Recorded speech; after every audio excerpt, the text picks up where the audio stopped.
اللهم صل على محمد وآل محمد. أعوذ بالله من الشيطان الرجيم. بسم الله الرحمن الرحيم. En el nombre de Dios el clemente, el misericordioso, la paz de Dios sea con todos sus profetas, desde Adán hasta Muhammad.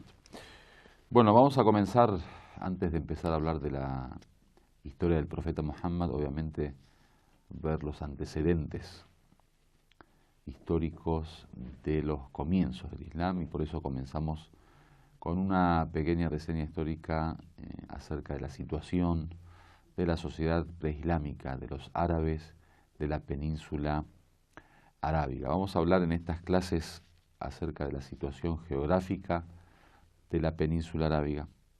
Vamos a hablar acerca de las divisiones geográficas de esta zona, acerca de la situación social de estos pueblos árabes antes del Islam, acerca del sistema político que llevaban, acerca de algunas de las, dimensiones de la decadencia moral y de la decadencia social que tenían estos pueblos. Y finalmente vamos a hablar acerca de la situación religiosa y cuáles eran las religiones que gobernaban esa sociedad. Después de eso ya vamos a comenzar directamente a hablar acerca de la sira, que es la historia del profeta en árabe. Específicamente la historia del profeta y de los imames le llaman sira, que tiene que ver con no solo un tema histórico, digamos, como historia, sino que también los detalles de la vida y de la conducta, del comportamiento del profeta.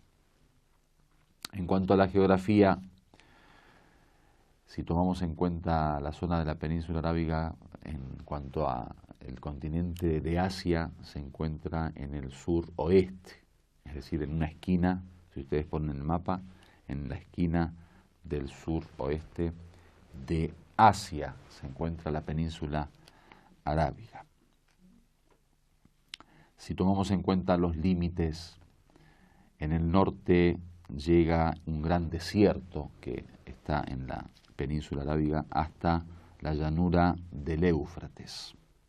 En el oeste limita con el Mar Rojo, que es, digamos, toda esa parte que aproximadamente va desde el norte de la península hasta el sur. Todo eso ocupa en el oeste el Mar Rojo.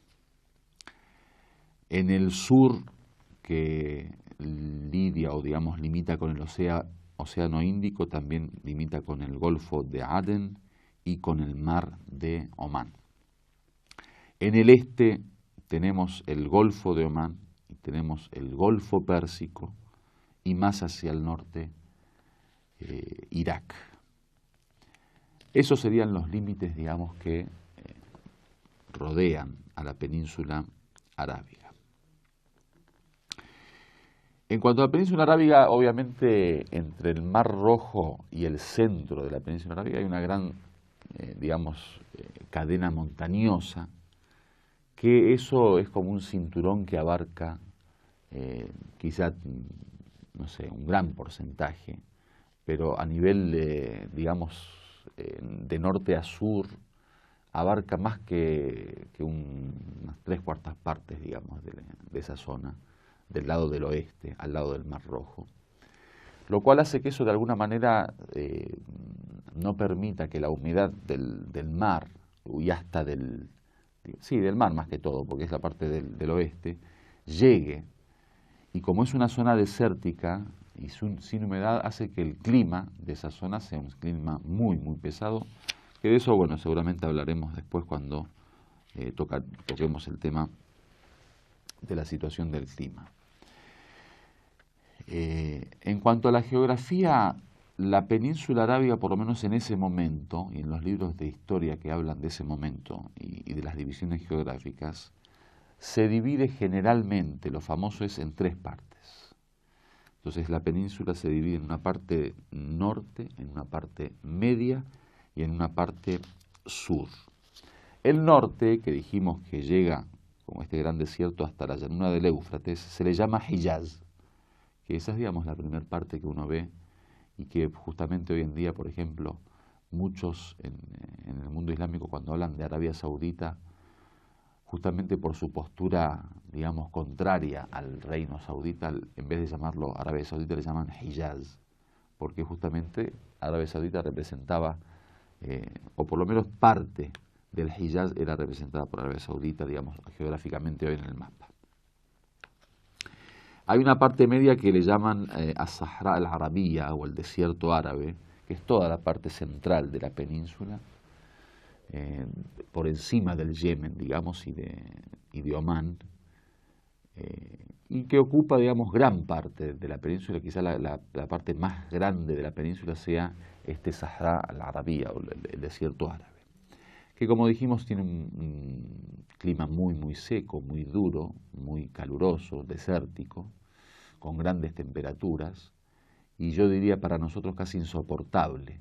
Si uno visita especialmente Arabia Saudita se va a dar cuenta de lo que estamos hablando.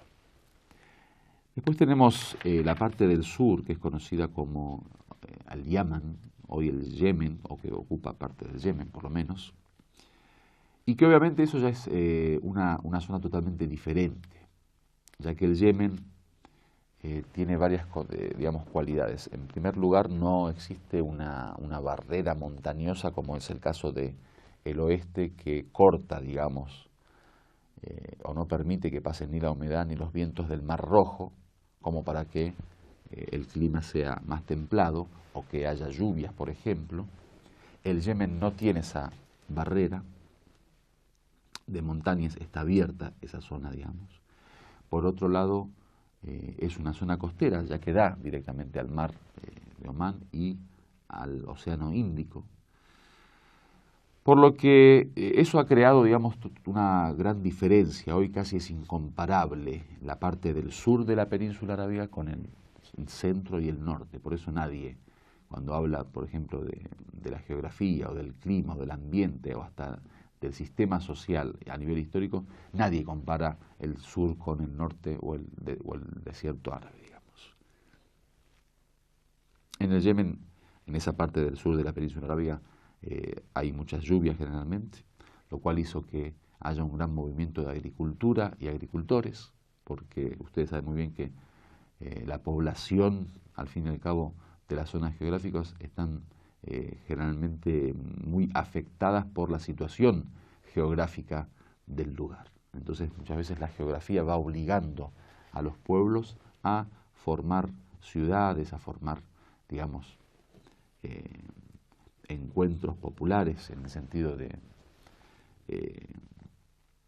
demográfico, va a ir formando hasta la cultura, ¿no? Sabemos muy bien que eso es, bueno, yo no soy un especialista, pero bueno, lo poco que leí en geografía y en historia generalmente se habla del efecto que tiene la geografía sobre la cultura, sobre las costumbres, hasta sobre la forma de vida, sobre el sistema de vida de los hombres. Entonces, esas lluvias van a crear grandes lugares de agricultura.